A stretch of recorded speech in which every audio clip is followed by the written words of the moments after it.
Hello, everyone. Welcome to a special edition of Sox Machine Live. I don't think it's going to be that special, but we are streaming very late on Thursday, August 25th, 2022. I am Josh Nelson alongside Jim Margulis, streaming live on our YouTube page at youtube.com/Sox Machine because the Chicago White Sox, in the infamous words of Hawk Harrelson, find another way, Jim. As it looked like they were going to have a big series win against the Baltimore Orioles, winning game 3. It was down to their final out, and Adam Engel literally drops the ball.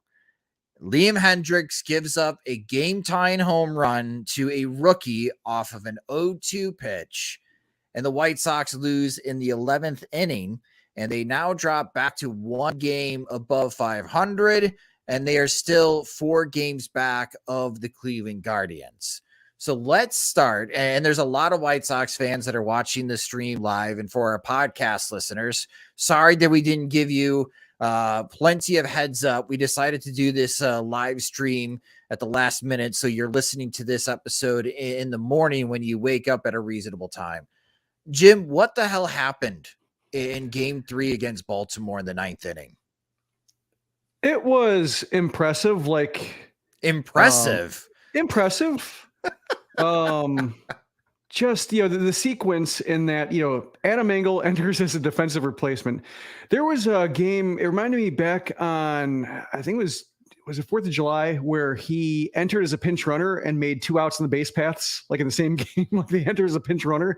So he has a tendency to fail at the one job he's been asked to do. And this time it was contained to 1 inning. It was like, just don't screw up. And sure enough, pop up down the line, should have been the last out. Just overran it. The way he had to reach back for it looked like it blocked his vision. And so he reached for it blindly, ball popped in and out of his glove. And then failure after failure set in after that. Like, Liam Hendriks shouldn't be let off the hook. Like, he pitched Kyle Stowers back into the count because like he was blowing fastballs by him. So basically, like, he had 2 choices. One was to keep throwing fastballs, like high fastballs, make him show that he can catch up to it because he's a rookie hitting 160 something, I think, at the time. Like, this was his first moment of note. Also maybe the ability to bury a breaking ball, like even if it's like a waste pitch, just to make him think about something besides a high fastball so he can't cheat on it. Instead, he chooses door number 3 and hangs a breaking ball and goes out. So that's just a new game. Brandon Hyde has his closer throwing 102 with splitters. They're not able to move the Manfred man either inning. Luis Roberts' hand is falling off when he's trying to swing the bat. It's from that point on, it was just they lost their chance. And the game, I think, could have gone on 19 innings and they would not have scored, just based on the combination of players left and, and I hate talking about this when it comes to a team like this because there's so much tangible to dissect and to criticize. Like, you don't have to necessarily go into the ethereal to discuss how bad this team is, but the mojo, the vibes, whatever you call it, are just terrible. The vibes are bad, Jim. The vibes are bad. Lance Lynn spoke to the press after the game, and if you want to see someone that is visibly upset or pissed off, watch that Lance Lynn post-game conference that he had with reporters. Typically, he's pretty short with his answers and he's very monotone. This was on another level after tonight's loss. And I get what you're saying, Jim, about Liam Hendriks and facing a rookie, and he could have pitched better in that situation. And Liam Hendriks is getting a lot of flack on social media. I'm sorry. The game was over. There is no purpose for Adam Engel to be on this roster if he cannot catch a fly ball. He was more concerned in getting hurt, which I get it. He wears a White Sox uniform. He'll pull a hamstring if he farts on the field right now with how this team is operating. Like, I get it. He was worried about colliding into the net, but that's his only job on this team, is to catch fly balls because his manager does not trust him anymore to swing the bat, which is why he doesn't get starts, the game was over. The game was over. Yeah. No, and Adam Engel, instead of going back to Chicago, should be on a flight to Charlotte. And the White Sox should call someone up right now. Replaced by Adam Hazley, whose last moment of note was taking out Danny Mendick on a similar play. I mean, this is that is right. Yeah, this is what the White Sox choices are. Like every choice they have is terrible because they've just been whittled down to the incumbents are injured and the replacements are worse. Otherwise, the replacements would still be there. It's like the 3 stars in hockey, which I think baseball should adopt. Like this is like the 3 goats, and Engel's 1, Hendricks is 2, and I just want to make sure Hendricks, he gets paid for making up for mistakes for other players making them. So, but once Hendricks caved, then it was just, it felt over. And it's funny watching Lance Lynn because, there's it's kind of like a journalist trick, but it's just like when somebody gives you a short answer, like journalists, you're trained to not respond right away because the silence makes a lot of people feel awkward. So they'll keep talking in order to fill in silence if you give them some room. And Lance Lynn seems like he's been trained in the opposite field.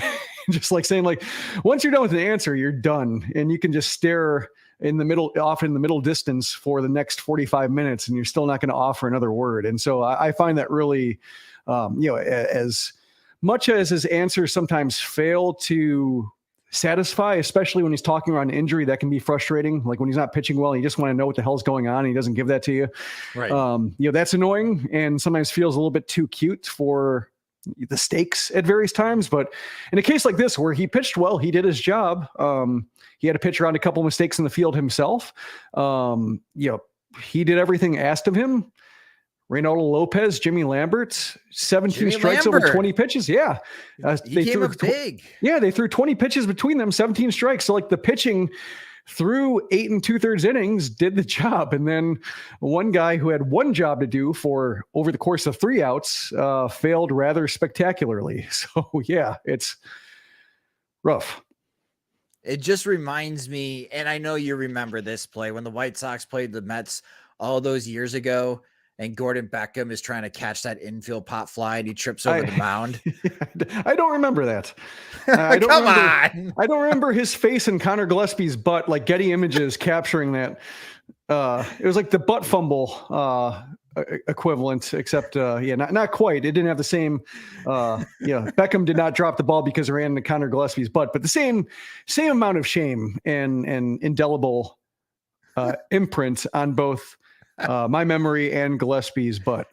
What didn't someone make a GIF where Beckham was holding the Stanley Cup and he trips over? Yeah, that was Billy. Yeah, that was Billy. Really okay. Yeah. Yep.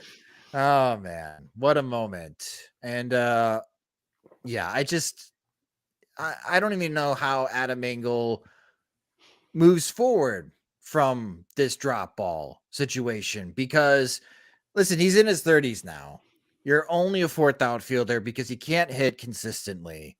And the team is in a postseason race. Whether if you want to send me the Jim Mora playoffs GIF and video all the time, I get it, but the White Sox are still within shouting distance of reaching the postseason. And with Cleveland losing today in Seattle, and Cleveland's got a tough series this weekend in Seattle. If you hold on and you beat the Orioles and you come home and you have this 9-game homestand, theoretically, this is your sprint going into September where maybe you can make up ground and you can make this a 2-team race because the Minnesota Twins are fading and they are fading very fast. But instead, you're still tied with the Minnesota Twins. Both teams are 4 games back. And if Cleveland has a strong weekend in Seattle, much like they had not that long ago against Toronto, suddenly this very tight, close race in the American League Central, Cleveland could have breathing room. And no offense to the White Sox and Twins, but Terry Francona knows how to push his team across the finish line. And I would have a lot more confidence in Cleveland getting the job done and not watching them stumble and trip over themselves or drop out number 27 to clinch a game than watching the White Sox or even the Minnesota Twins right now. So this really does look to me like a great opportunity here for Cleveland, even though they lost, to run away with the American League Central after this series in Baltimore for the White Sox. Like, this is a really big missed opportunity for the White Sox. It is. Like, the only thing I think that softens it for me is that, like, the way they're winning, the way they took the lead, the way they lost on Tuesday, the way the game followed a similar track, where, first inning homer, and then bottom of the first, a homer that immediately negates it. They're trailing. Like, anything positive disappears quickly, and then it's innings and innings before they can score again. And it requires so much from the pitching. I would say even just pitching. Like, normally I say, like, the run prevention unit, because it requires great defense. And, like, outside of Yoan Moncada, nobody's playing great defense, and even Moncada got hurt. So that's just what we've come down to. Just we're talking about Moncada getting hurt. We're talking about replacing Engel with a guy who hurts other people. Like, it just this is where we're at. But yeah, just the entire game felt like they might win it, but it's not in a way that makes you feel better about them winning any other game, regardless of the strength of schedule. Just, singles, and, especially with Luis Robert looking very tenuous at bat to at bat. Like, I saw the quote about Tony La Russa saying that, when he gets a hold of one, he still hits it hard. And I've been surprised. Like, I kind of understand where he's coming from. A lot of things, La Russa says I don't get. But in this case, like, I was, like, surprised that he was able to maintain his hitting streak. It was 14 games entering the game. So, like, I get the impulse. The bench is in bad shape. So, like, there's no clear upgrades. So it's ugly. And, like, it's so ugly that, you're wearing the pitching ninja cap. And, like, it's bad when the pitching ninja shows remorse for making fun of a hitter looking overmatched in the batter's box. Like, oh, he's hurt. Why is he hurting? I'm so sorry. He's a gamer. Like, you never see the pitching ninja do that. He's all for clowning hitters who look goofy up there. And when you, like, get to his, when you make him feel sorrow and remorse, it's a sad product. La Russa, when asked about Luis Robert, Tony La Russa said, quote, "I have to be concerned about him getting hurt, having a swing like that. Maybe have to rethink that. I didn't replace him because he had a 170-mile-per-hour double play ball and a 370-foot fly ball to center field. Because when you see him for 3 days, when he gets one on the nose, he still belts it." When Luis Robert, after the game, was asked about his wrist, quote, "It hurts a lot. Every time I have a bad swing, I have to deal with it." And someone followed up, "Have you considered taking yourself out of the game?" Robert said no. So Robert is trying to pull a Jose Abreu and play through this wrist injury. And this isn't like having a limp or your bicep is sore because people are still pitching inside on you and you got hit by a few pitches. No, this is a wrist injury. And shockingly, Jim, you need both hands to be able to swing a bat in the major leagues. And you definitely need both of them to make contact against a 100-mile-per-hour fastball. He didn't stand a chance. And we just dealt with this. We dealt with this with Leury Garcia. You could clearly tell something is bugging him with every swing he was taking with that knee. They don't do anything about it. They push him until he lands on the injured list. And it sounds like he may be heading to Charlotte for a quick rehab assignment before he rejoins the White Sox during this homestand. So Leury Garcia will be back with the team soon. Yay.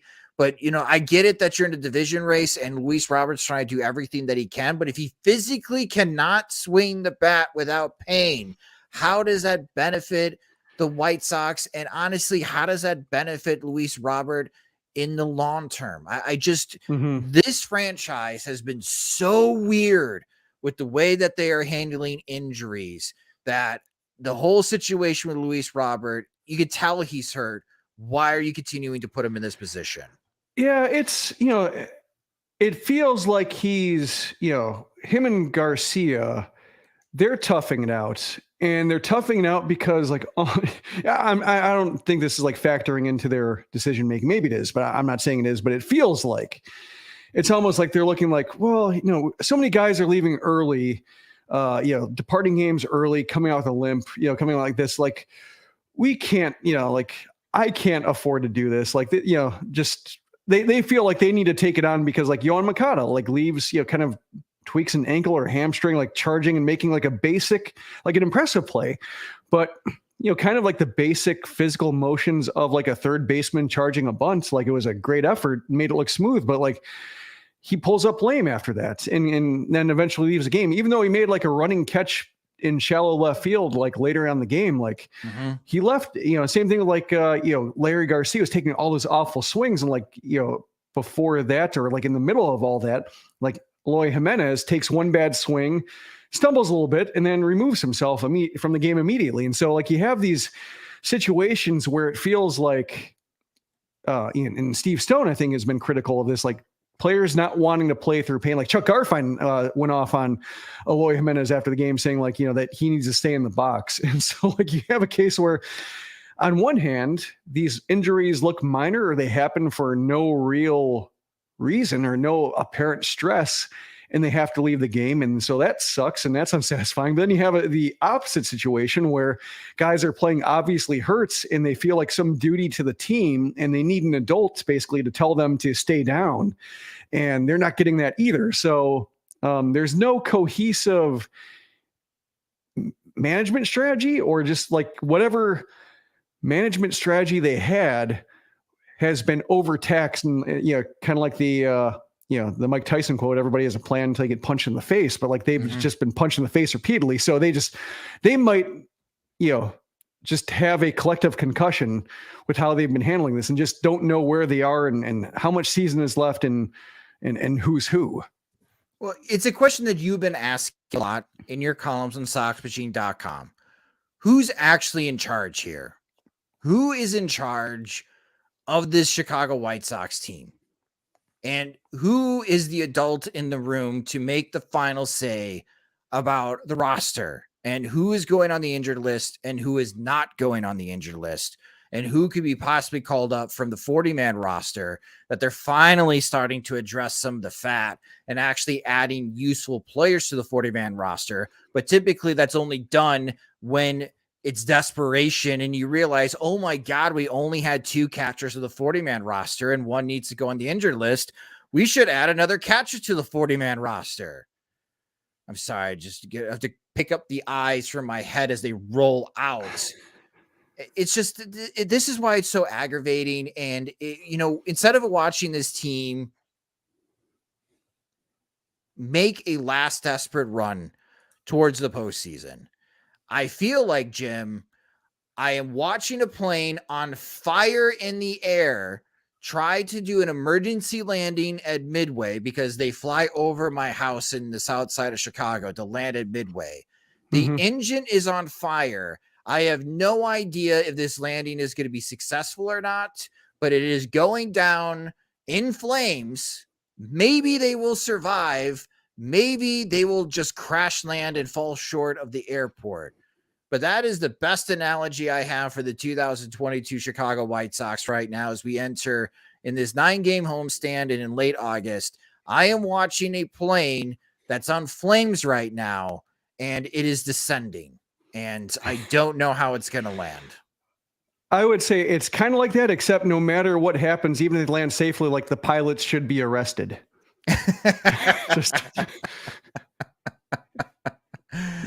Like immediately air marshals come in and just lead them off in cuffs. Congratulations, you survived. Now you go to jail. All right. So breaking down this series even more, if you guys haven't stopped listening quite yet or just started screaming while you're in the car driving to work along with us, the White Sox offense, they love singles, Jim. Hot local singles. They love themselves some singles. The good news is in 3 games, the White Sox had 34 hits, and they were pretty consistent, having at least 11 hits in each of the games. 28 singles out of 34 base hits. Is this the offense the rest of the season? Is this just something we're gonna have to deal with in the final month, that the home runs are never coming?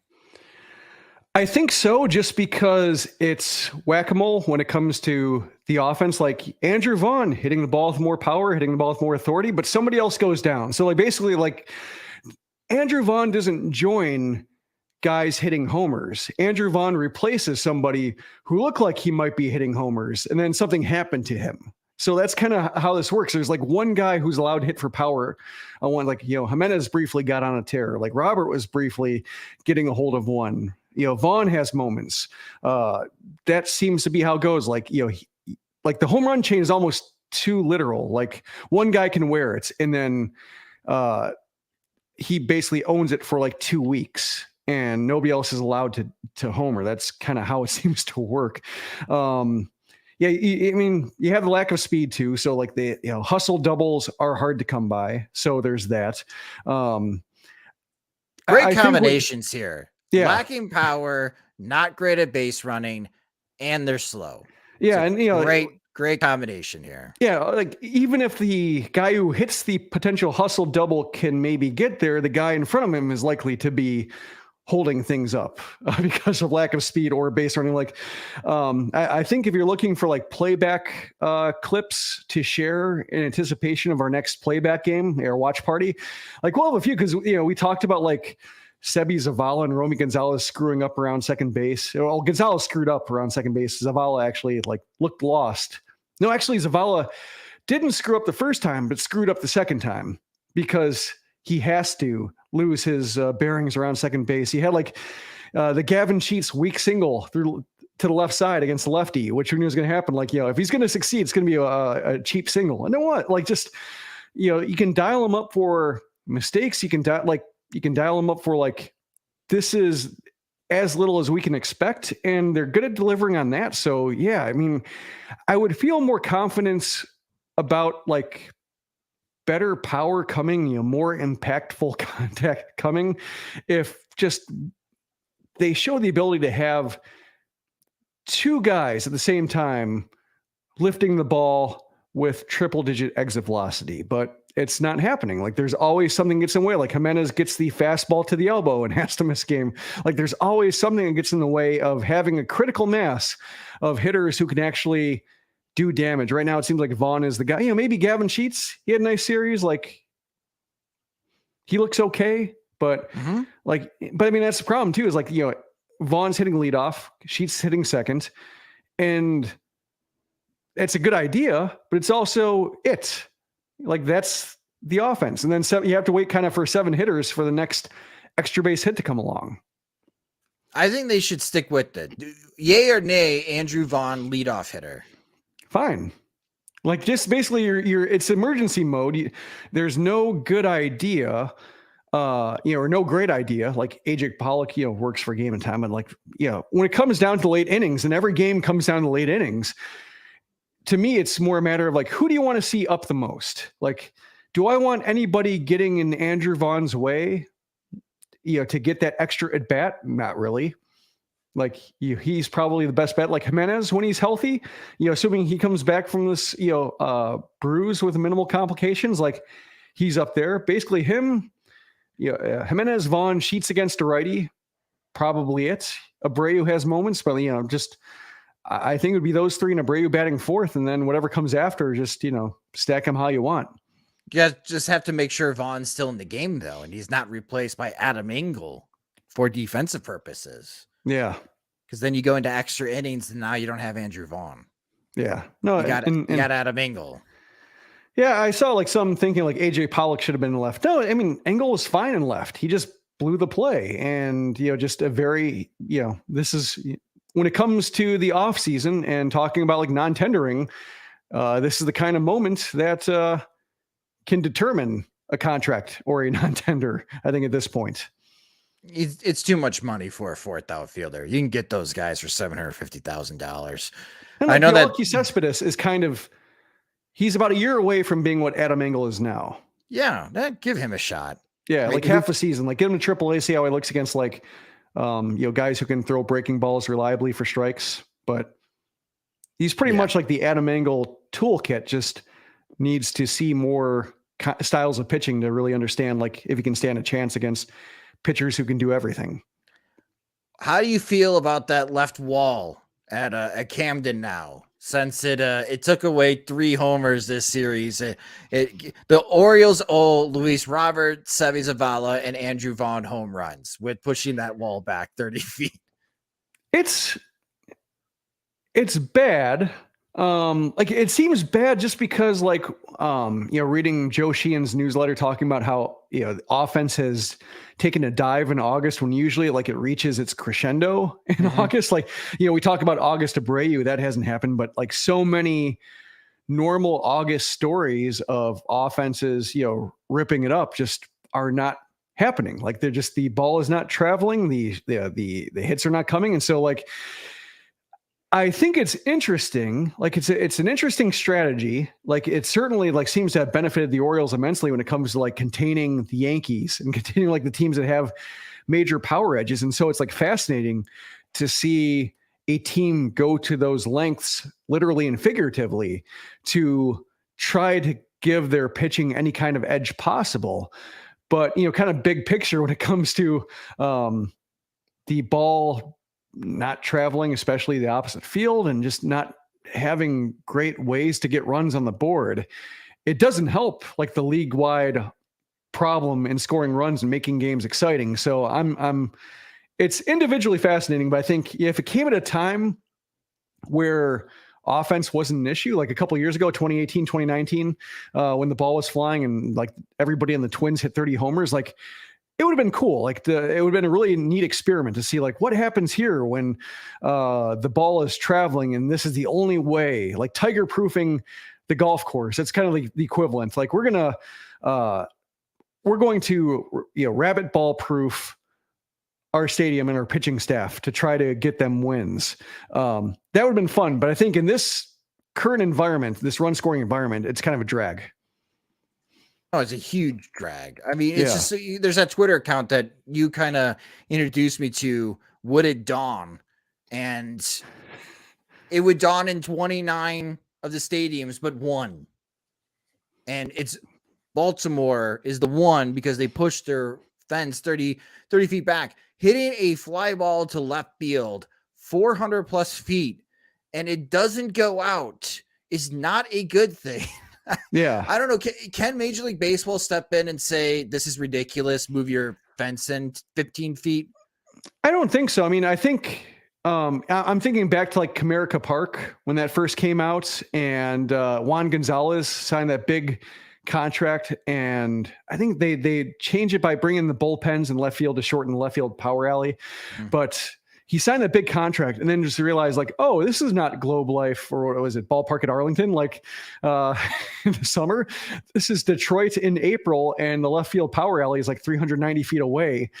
I'm not hitting 40 homers here. This sucks. And like just their entire plan caved in and free agent hitters did not want to go there. So I think, and I think rightly, the league lets the market decide when it comes to stadium. Like I'm thinking like the 435-foot center field in Houston, which has got shortened down to 400 because after a certain amount of years with Talus Hill, they realized this is kind of stupid and they changed the park. And I think, right now it works. And I think it works as a patch, but the Orioles might get good and they might feel like they're getting robbed and they might not need that crutch anymore. They might want the extra seats in left field closer to the action. So they might fill it in. They might, maybe make a correction and find a middle ground because, Oriole Park was the second home run friendliest park to Coors Field. So there was some room to push the wall back and left and feel okay about it. Maybe raise the wall, push it back 10 feet, raise it 4 or 5 feet.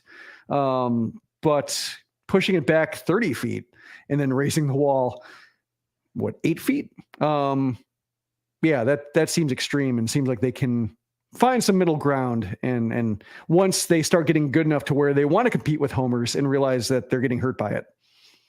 I don't know if it would radically change the series. Well, maybe the White Sox would still be up, I guess, if Andrew Vaughn's fly ball actually cleared the fence thinking about it. So yeah, it did have an impact on the series between the White Sox and Orioles, but Yeah, the Orioles owe a home run to Luis Robert, Seby Zavala, and Andrew Vaughn. Some people would say it's just one home run. Have you seen this White Sox team this year? It means a lot. I don't know if anyone's going to hit 20 homers this season. They need every home run that they can get so someone can clear 20 homers hit in 2022, which is just downright embarrassing.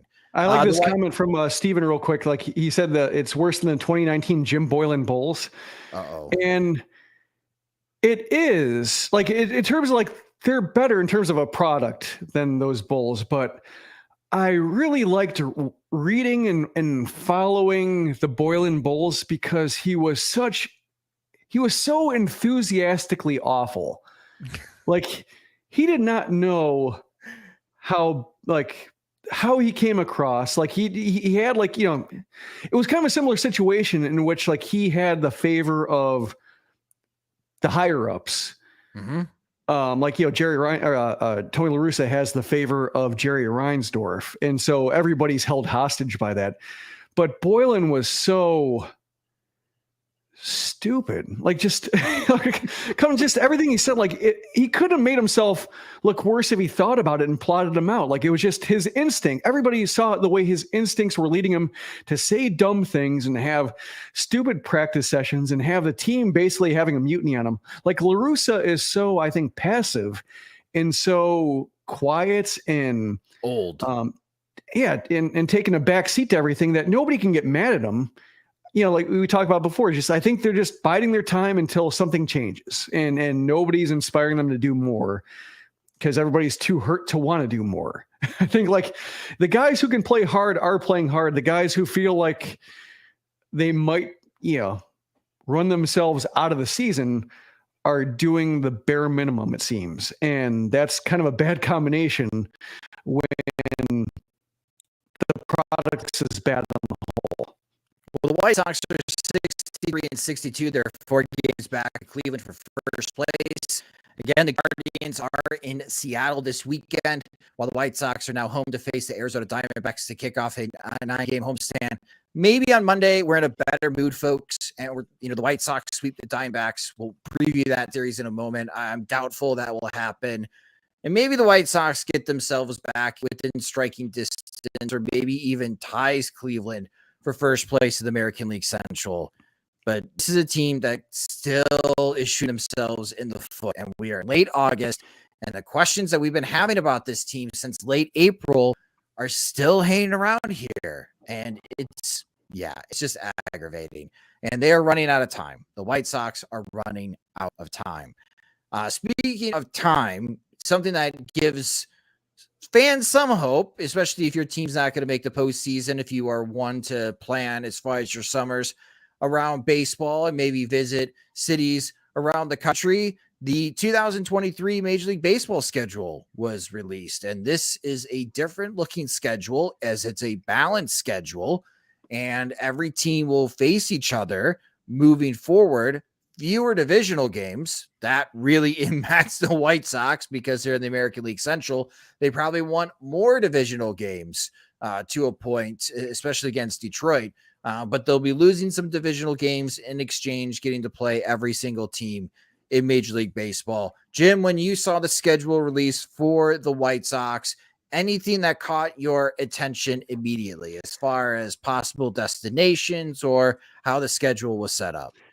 Well, seeing every team on the schedule was weird, and I resisted the idea of it for a long time because, well, part of it is I'm not necessarily traditionalist, but I do appreciate the ways that baseball has developed historically in a way that would never happen if baseball started anew, like having the DH in one league and not another. I love that because it was weird how it happened. And so like, it's never going to happen again.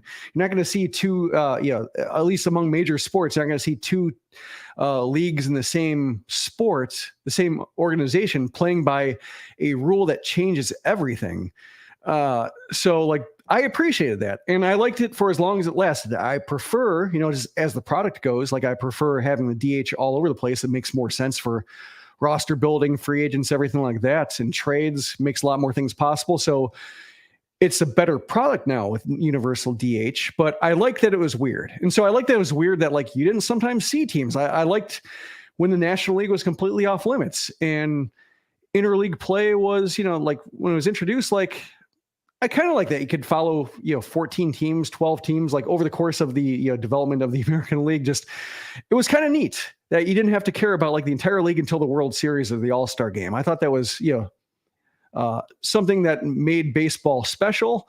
But now having seen the schedule come out and seeing like all the teams there, it's kind of cool. It's kind of like, I'm 4 hours away from Atlanta. I'm 4 hours away from Cincinnati. Like I can drive there for, a series and like, so I probably will, if the schedule allows and if, I can do it personally, like, yeah, sure. That's kind of neat across 2 ballparks off the list. And then when it comes to like the, home and road, like if it doesn't work out one year, you can count it being the next year. So, that is kind of neat. And I think the other benefit, I think I saw it in Craig Calcaterra's newsletter talking about like how when he's recapping games, it feels like he knows there are only 19 Pirates Reds games, but it feels like there are like 50 just because they're 2 bad teams meeting pointlessly over and over again when they could be playing a team with actual stakes. And so I think that'll be kind of a fascinating development is with fewer games between like, the Royals and Tigers or the A's and Angels or, the NL Central teams, what have you, like more games will matter, over the course of like the last 2 months. There'll be fewer games that just can be punted or ignored. And so I think that'll be something that's worth monitoring, see if it makes the stretch run feel any different. If we're allowed to feel things by this time next year, we just might not, it might be all about like, where do we want to go to watch a game and who's on the other team that might be more compelling based on what the White Sox are doing to us right now. Well, I do have an announcement. So looking at the 2023 schedule, the road trips have been huge successes. 2021, we all tailgated in Milwaukee. That was a lot of fun. In 2022, we all met up in Minneapolis. That was too much fun for me, especially Friday nights. And we all met up before the game. And many of us are going to meet up in San Diego for the last road series of the 2022 season to check out the White Sox in San Diego. So I'm announcing now, along with our buddies from the 108, that the 2023 road trip, so for all those that can plan now, is going to be in Cincinnati for that White Sox Red Series, May 5th through the 7th. So again, May 5th through the 7th will be the road trip. So let's meet early so we still have hope for the Chicago White Sox in 2023.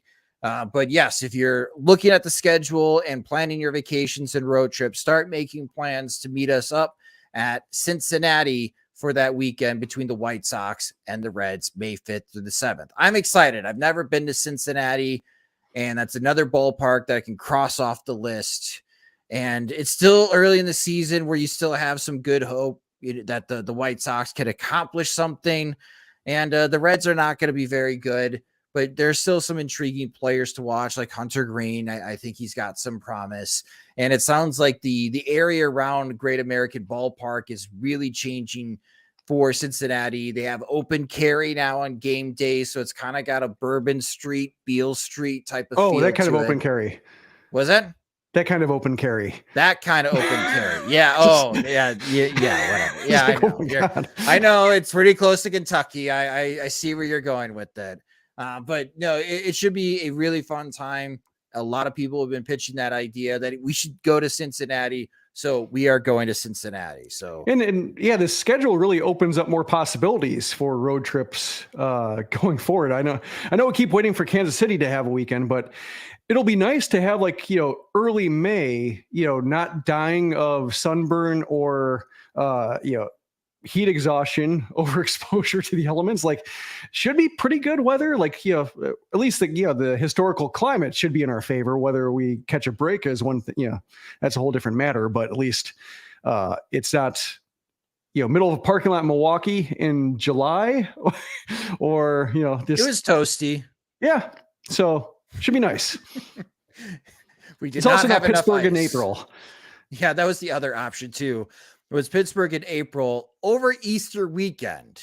That would have been tough. That would have been tough. But look forward to see everyone in Cincinnati. We'll have more details as the months come up. But highlight that weekend, put it in the Google Calendar, make your plans to meet us up in Cincinnati in early May of 2023. All right, the Chicago White Sox, their next series, we'll talk about this. The Arizona Diamondbacks come to the south side. The Diamondbacks this year, 56 and 67. They're 30 games back of the Los Angeles Dodgers in the National League West, and they're 10 and a half games back of the wild card. So they're just kind of playing out the schedule. In the last 10 games, the Diamondbacks are 4-6. What is interesting is the pitching probables for this weekend. Friday night, 7:10 p.m. Central Time. This is Elvis night. So the Elvises are going to be dropping in, skydiving into the stadium. There's going to be the fireworks show afterwards. Sounds like you're going to have an Elvis impersonator sing some songs as well. It's a very long night for those that do enjoy Elvis's music and listen to other people sing his songs. It's going to be Johnny Cueto against left-hander Tommy Henry for the Diamondbacks. If you remember Michigan's run to the College World Series just a few years ago, Tommy Henry was a big part of that. So he'll be making the start for the Diamondbacks on Saturday night, 6:10 p.m. Central Time start. Right now it's TBA, but this should be the dart. Davis Martin filling in for Michael Kopech against Merrill Kelly. And Merrill Kelly's been pitching really well for Arizona as of late. In his last 7 starts, he has a 1.76 ERA.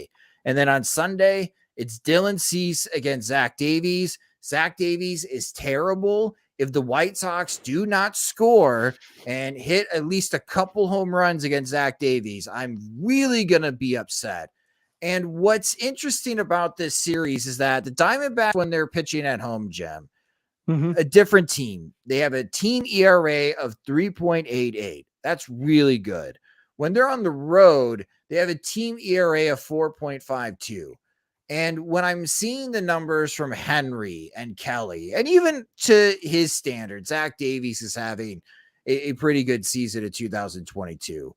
This may be just be more of the same for the White Sox offense and their inability to hit for power, especially at home, being very frustrating, where, yeah, I could totally see Tommy Henry and Merrill Kelly, and God forbid, if Zach Davies shuts down the White Sox offense, I'm not going to be in a good mood. We might be watching more low-scoring games like we just went through in Baltimore this weekend.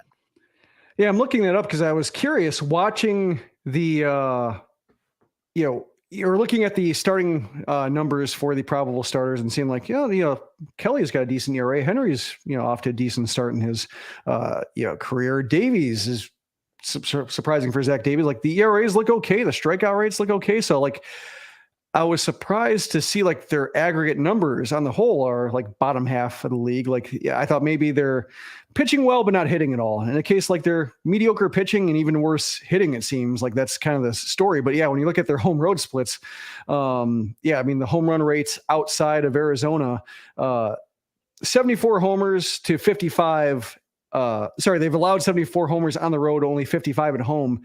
And we're talking about a difference of 300 plate appearances. So they've allowed 19 more homers and 300 fewer plate appearances. So that's the way to get them, like you said. And it's just, we keep saying this. We keep, it doesn't feel like false hope anymore because we keep saying it. Just more a matter of like, it's been the story and it'll continue being the story is that they have to hit homers in their home park, which is designed to allow homers and not much else. Well, the opponents have had no problem hitting home runs at Guaranteed Rate Field. So watch the Diamondbacks not have any problems hitting homers this weekend. The player to watch out for with Arizona's Christian Walker, their first baseman. He has 30 home runs this season, and there's a lot of people that think that he could win the Gold Glove at first base this year. He is having an August Abreu type of month, in which he has 7 home runs in the month of August with 20 RBIs and an OPS over 1,000, which is really impressive. So Christian Walker, that's the guy. If the game is tied or on the line, you do not want to see batting right now for the Arizona Diamondbacks against the White Sox pitchers because he is having a really big month of August for the Diamondbacks. I'm Anything wondering else? if this. I was wondering if this is going to be the Alec Thomas revenge series, because he is the son of Alan Thomas, the former strength and conditioning coach for the White Sox, who was let go before the season.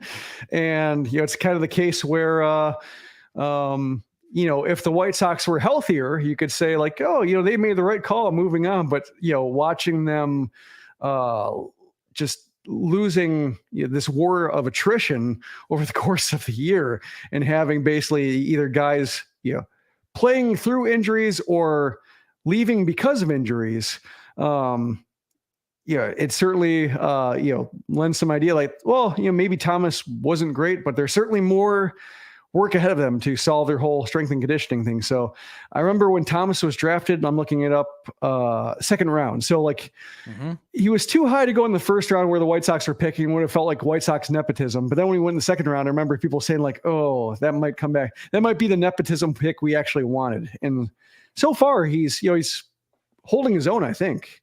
Well, the concern with Alec Thomas coming to the draft day was that he had a commitment to TCU, and it was a 2-sport commitment. There was some interest in him playing football for TCU, so a Big 12 school, getting that type of opportunity. But obviously we know how the story goes. He gets drafted early in the second round by the Arizona Diamondbacks, gets a few $1 million as a signing bonus, and now he's in the major leagues, and he went to school at Mount Carmel, just down the road from Guarantee Rate Field. So it is a homecoming, and watch him ball out this weekend, which, will be good for him. Maybe his dad will be in the stands watching him do awesome. And that'll just be icing on the cake as White Sox fans this weekend, I should say. So I know that we sound really frustrated and aggravated right now with this White Sox team, and finishing up in this particular point for this episode, there's a lot of people on Twitter that are wishing the end and can't wait to look forward to the off season. I think the off season is just going to be as rocky for White Sox fans as the regular season has been in 2022. Again, the question remains, who is running this Chicago White Sox franchise? I don't think is magically going to get answered this offseason. We may get more questions than answers this upcoming offseason, especially if Tony La Russa decides that he's going to come back and honor his contract and plan on being the manager for the 2023 Chicago White Sox. And there's nothing that Ken Williams or Rick Hahn could do about it because Jerry Reinsdorf's still making that decision. So I'm not really looking forward to the off season, and out of the, it's choosing between the two lesser evils, watching this team make the postseason and get their butts kicked in the first round, or watch them just crash land in disastrous fashion. And they finish below 500 thinking that's going to spark wide ranging changes. I don't necessarily think that's going to be the way people think it's going to go down, where people are going to get fired, because people don't get fired with the White Sox often. The deck chairs of the Titanic get shuffled around. It could be interesting, but we still may be asking the question going into November when free agents are signing after the World Series and wondering why the White Sox are not more active, because we might be asking for a while who is running the Chicago White Sox and not having any certainty to answer that question. Yeah, with the White Sox, old soldiers don't die, they get kicked upstairs. So that's really the default assumption you have to operate under. I'm with you. Like, I understand the sentiment, and I understand it for a few different reasons. One is that like just people don't want to hurt anymore. Like they just want to know that this team. I think everybody would like the solace of knowing like a 7-game losing streak that just buries them. Like, fine, I'm I can move on with my summer or what's left of it, and I get that, and there is some satisfaction there. Please continue to support Sox Machine if you go that route. But I think there is the gamble of that, like hoping it's going to get better and not knowing if it's going to be the case. Like, imagine, and I don't want to imagine it, but just like there is a real chance that just pride gets in the way and Tony La Russa doesn't want to go anywhere and no White Sox are speaking up. Like he said last year, I don't want to come back to a clubhouse that doesn't want me. And it struck me as like fishing for compliments. Like, yeah, just the, I want to hear nice things about me. Like, yeah, it's better, to have other people saying it, so I don't have to. And, Jose Abreu will never say a bad word about anybody who's above him on the organizational chart. Like he still heaps praise on Robin Ventura, and everybody knows Robin Ventura shouldn't have been there. That's just how he's, how he's wired. And, it served him well. But if he's still around, like, and if he's not allowed to go anywhere, and if he's praising La Russa because La Russa is still theoretically the manager, like, does that just preserve everybody in amber for another year? And between that and the lack of trade value that like Moncada, doesn't have and Grandal doesn't have, like, it's just, it feels like very, like you said, a realistic possibility that they just run most of it back and hope for something different just because they're frozen. They don't have the initiative from the front office. They don't have the leeway. They don't have the payroll, and they don't have the imagination. It's just all conspiring against them. Now, if like we knew that Jerry Reinsdorf was like, say, Ron Fowler in San Diego, or like somebody who was impulsive and somebody who like changed directions often, then I could get it. Like, yeah, embarrass them. Like, have them do a wholesale front office change and let's see what kind of rises from the ashes. But in this case, like, what's underneath the ashes could just be more ashes. Like that's really what, like ruins. Oh yeah, it burned down. Well, you made this point, and it sounds like it's true, speaking to some of the sources I have within the White Sox, that Jerry Reinsdorf doesn't want to learn new faces. Yeah, no new friends. He's 86 years old. He turns 87 in February. 2023 could be the last ride for him. We already have two teams in Major League Baseball up for sale. One is a surprise with Artie Moreno deciding to throw it in and now willing to sell the Los Angeles Angels. And you still have the process going to Washington Nationals. It's going to take 1 to 2 years to sell the Chicago White Sox. So if the end of the road is coming in that Jerry Reinsdorf doesn't want to no longer be the chairman, and there's no clear family heir apparent within the Reinsdorf family to take over the White Sox, that process could be starting soon, or maybe it already has, and it's just going a lot quieter than what we are hearing out of Anaheim and in Washington, D.C., and what we heard about the New York Mets. That was a very public discussion on how that sale was going for the New York Mets. I just don't, if you're hoping for the offseason thinking things are going to be drastically changed right now, my gut and the things that I'm hearing suggest that it's not going to be that drastic. Will Rick Hahn still have the same role and responsibilities that he currently has? Maybe not. Is he still going to be part of the organization? Sure. He'll be the special advisor to someone. Because no one ever gets fired from the Chicago White Sox. But that's where we are, folks. It's the end of August, and the White Sox are coming home for a 9-game homestand. I did even mention that home attendance is already declining compared to July of 2021 and August of 2021. So let's see how the home crowds are. And let's hope that the White Sox on the field play a lot better baseball to keep our attention, because the NFL season is quickly arriving. And if the White Sox do stumble and they lose 7 straight games, as you mentioned, Jim, then yeah, a lot of folks in Chicago are to tune out from baseball because the Cubs are not making the postseason, and everyone's going to be focusing on what's going on with the Chicago Bears until the Chicago Bulls tip off in October. But we really do appreciate everyone that jumped in this live stream. There's a lot more people than I was expecting on a very late Thursday night. It is a school night. As school has started in the Chicagoland area. So thank you to all those that watched the live stream on youtube.com/Sox Machine for our Sox Machine live streams. And if you don't get a chance to watch us on the live stream, you can always listen to the audio version of the Sox Machine podcast wherever you listen to podcasts, such as Spotify and Apple Music. And if you just discovered Sox Machine or you have been a longtime lurker of Sox Machine, you can help support us over at patreon.com/Sox Machine, where our Patreon supporters, they get more. They get exclusive content. They get ad-free versions of both the podcast and the website. And when we have new Sox Machine swag, they're the first ones to get it. Monthly plans start at $2. You can save with an annual subscription. Again, sign up at patreon.com/Sox Machine. Before you wrap up, can you go back to the Patreon tiers real quick? I just want to issue a special shout out to Ryan, who just like after a gutting loss like this, after all the so many people just want to be done with it, get an email notification, new patron at the 10 WAR level. Ryan, in the wake of such a disastrous game, like maybe you're drunk.